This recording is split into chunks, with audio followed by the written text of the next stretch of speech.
شہاب الدین سلطنت غوریہ کا دوسرا اور آخری حکمران تھا جو 1202 سے 1206 تک سلطنت غوریہ کا حکمران رہا۔ سیف الدین ثانی کے انتقال کے بعد غیاث الدین غوری سلطنت غوریہ کے تخت پر بیٹھا اور اس نے 567 ہجری میں غزنی کو مستقل طور پر فتح کر کے شہاب الدین محمد غوری کو سلطان معز الدین کا خطاب دے کر غزنی میں تخت پر بٹھا دیا۔ غیاث الدین نے اس دوران ہرات اور بلخ بھی فتح کر لیے اور ہرات کو اپنا دارالحکومت بنایا۔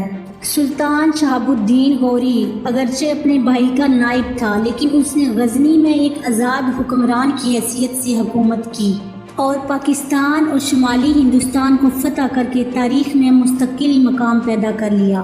598 ہجری میں اپنے بھائی کے انتقال کے بعد وہ پوری غوری سلطنت کا حکمران بن گیا۔ شہاب الدین محمد غوری کی فوجی کاروائیاں موجودہ پاکستان کے علاقے سے شروع ہوئیں اور وہ درہ خیبر کی بجائے درہ گومل سے پاکستان میں داخل ہوا۔ اس نے سب سے پہلے ملتان اور اوچ پر حملے کیے جو غزنویوں کے زوال کے بعد ایک بار پھر اسماعیلی فرقے کا گڑھ بن گئے تھے۔ یہ اسماعیلی ایک طرف مصر کے فاطمی خلفاء کے ساتھ اور دوسری طرف ہندوستان کے ہندوؤں سے قریبی تعلق قائم کیے ہوئے تھے۔ غور کے حکمران عام مسلمانوں کی طرح عباسی خلافت کو تسلیم کرتے تھے اور اسماعیلیوں کی سرگرمیوں کو مسلمانوں کے مفادات کے خلاف سمجھتے تھے۔ محمد غوری نے 571 ہجری میں ملتان اور اوچ دونوں فتح کر لیے۔ اس کے بعد 575 ہجری بمطابق 1179 میں محمد غوری نے پشاور اور 576 ہجری بمطابق 1182 میں دیبل کو فتح کر کے غوری سلطنت کی حدود کو بحیرہ عرب کے ساحل تک بڑھا دیا۔ لاہور اور اس کے نواح کا علاقہ ابھی تک غزنوی خاندان کے قبضے میں تھا جن کی حکومت غزنی پر حملے کے بعد لاہور منتقل ہو گئی تھی۔ شہاب الدین محمد غوری نے 582 ہجری میں لاہور پر قبضہ کر کے غزنوی خاندان کی حکومت کو بالکل ختم کر دیا تھا۔ لاہور اور پاکستان کو فتح کرنے کے بعد شہاب الدین نے بٹنڈا کو فتح کیا جو پہلے غزنوی سلطنت میں شامل تھا لیکن اس وقت دہلی اور اجمیر کے ہندو راجہ پرتھوی راج چوہان کے قبضے میں تھا۔ پرتھوی راج نے جب یہ سنا کہ شہاب الدین نے بٹنڈا فتح کر لیا ہے تو وہ ایک زبردست فوج لے کر جس کی تعداد 2 لاکھ تھی مسلمانوں سے لڑنے کے لیے نکلا۔ دہلی کے شمالی مغرب میں کرنال کے قریب ترائن کے میدان میں دونوں افواج میں خوب لڑائی ہوئی لیکن شہاب الدین کی فوج بہت تھوڑی تھی، اس کو شکست ہوئی اور وہ بری طرح زخمی ہو گیا۔ اسی حالت میں ایک سپاہی اس کو بچا کر لے گیا۔ اس کے سپاہی اور جرنیل محمد غوری کو وہاں سے غائب دیکھ کر بد دل ہو گئے اور میدان جنگ سے بھاگ نکلے۔ محمد غوری کو زخمی حالت میں لاہور لایا گیا جہاں سے وہ غزنی پہنچا۔ ترائن کی دوسری جنگ 1192 عیسوی میں ہوئی۔ شہاب الدین کو اس شکست کا اتنا رنج ہوا کہ 1 سال تک اس نے عیش و آرام کی زندگی نہیں گزاری۔ اس نے اپنے جرنیلوں سے بات چیت کرنا ترک کر دی۔ بعض جرنیلوں کو اس نے سخت سزائیں دیں لیکن آخر کار اس نے تمام جرنیلوں کو تربیت یافتہ فوج تیار کرنے کا حکم دیا۔ کچھ عرصہ بعد ایک بڑی فوج جس کی تعداد 1,20,000 تھی جمع کر لی۔ وہ اس فوج کو لے کر پچھلی شکست کا بدلہ لینے کے لیے دہلی کی طرف روانہ ہوا۔ ادھر سے پرتھوی راج بھی بھارت کے 250 راجاؤں کی مدد سے 3 لاکھ سے زائد فوجی اور کئی جنگی ہاتھی لے کر روانہ ہوا۔ دونوں جرنیلوں کی افواج ایک بار پھر میدان میں آمنے سامنے ہو گئی۔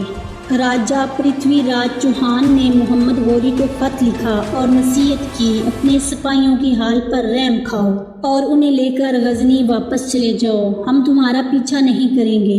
لیکن شہاب الدین غوری نے نہایت متانت سے جواب دیا کہ وہ اپنے بھائی کے حکم کے مطابق عمل کرتا ہے، اس لیے بغیر جنگ کے واپسی ناممکن ہے۔ اگلے دن دونوں افواج کا آمنا سامنا ہوا۔ جنگ سورج طلوع ہونے سے پہلے شروع ہوئی جبکہ زور کے وقت ختم ہو گئی۔ شہاب الدین غوری کو فتح ہوئی اور پرتھوی راج کو شکست ہوئی۔ اس نے میدان جنگ سے بھاگ کر جان بچائی مگر دریائے سرسوتی کے پاس سے گرفتار ہو گیا۔ سلطان محمود غوری کے حکم پر اسے قتل کر دیا گیا۔ اس جنگ کے اچھے نتائج برآمد ہوئے۔ مسلمانوں کا مقابلہ کرنے والا کوئی نہ رہا۔ اگرچہ کنوج اور انلواڑہ کے راجاؤں نے اطاعت سے انکار کر دیا مگر شکست کھا کر مسلمانوں کے سامنے جھک گئے۔ اس طرح مسلمانوں کی ایک عظیم سلطنت ہندوستان میں قائم ہوئی جو 1857 تک قائم رہی۔ پرتھوی راج کو شکست دینے کے بعد شہاب الدین نے دہلی اور اجمیر بھی فتح کر لیا اور اس کے سپہ سالار ملک محمد ابن بختیار خلجی نے آگے بڑھ کر بہار اور بنگال کو زیر نگین کیا۔ اس طرح پورا شمالی ہندوستان اور پاکستان مسلمانوں کے قبضے میں آ گیا۔ ہندوستان اور بنگال میں مسلم اقتدار کے بانی اور ایک بیدار مغز حکمران کی حیثیت سے شہاب الدین کا پایہ بہت بلند رہا۔ اس کی فتوحات محمد غزنوی کی لشکر کشی کے مقابلے میں بہت زیادہ مفید ثابت ہوئیں۔ وہ محمود کی طرح کسی علاقے کو فتح کر کے واپس نہیں جاتا تھا بلکہ اس کو اپنی سلطنت میں شامل کر لیتا تھا۔ اس نے برِ صغیر میں پاک و ہند میں مسلمانوں کی مستقل حکومت قائم کر دی اور اس طرح وہ کام مکمل کر دیا جو 500 سال پہلے محمد بن قاسم نے شروع کیا تھا۔ یہ وہ زمانہ تھا جب سلجوکیوں کے بعد خراسان اور ترکستان میں خوارزم شاہی خاندان کی حکومت قائم ہو گئی تھی۔ غوریوں کی اس خاندان سے مسلسل لڑائیاں رہتی تھیں۔ غیاث الدین کے بعد شہاب الدین کے زمانے میں یہی لڑائیاں جاری رہیں۔ ان لڑائیوں کے سلسلے میں شہاب الدین 601 ہجری میں خوارزم تک پہنچ گیا، لیکن وہاں اس کو شکست ہوئی اور یہ مشہور ہو گیا کہ محمد غوری جنگ میں کام آ گیا۔ اس خبر کے پھیلتے ہی پنجاب کے کھوکھروں نے بغاوت کر دی۔ محمد غوری فوراً پنجاب آیا اور بغاوت ختم کی، لیکن بغاوت ختم کرنے کے بعد جب وہ واپس جا رہا تھا تو دریائے جہلم کے کنارے پر ایک اسماعیلی فدائی نے حملہ کر کے اسے شہید کر دیا۔ شہاب الدین محمد غوری کی شہادت کے ساتھ ہی غوری خاندان کی حکومت بھی ختم ہو گئی۔ ہرات اور غزنی کے علاقوں پر خوارزم شاہ کی حکومت قائم ہو گئی اور برِ صغیر پاک و ہند میں محمد غوری کے وفادار غلام اور دہلی میں سلطان کے نائب قطب الدین ایبک نے ایک مستقل اسلامی حکومت یعنی سلطنت دہلی کو خاندان علماء کے زیر اثر قائم کر لی۔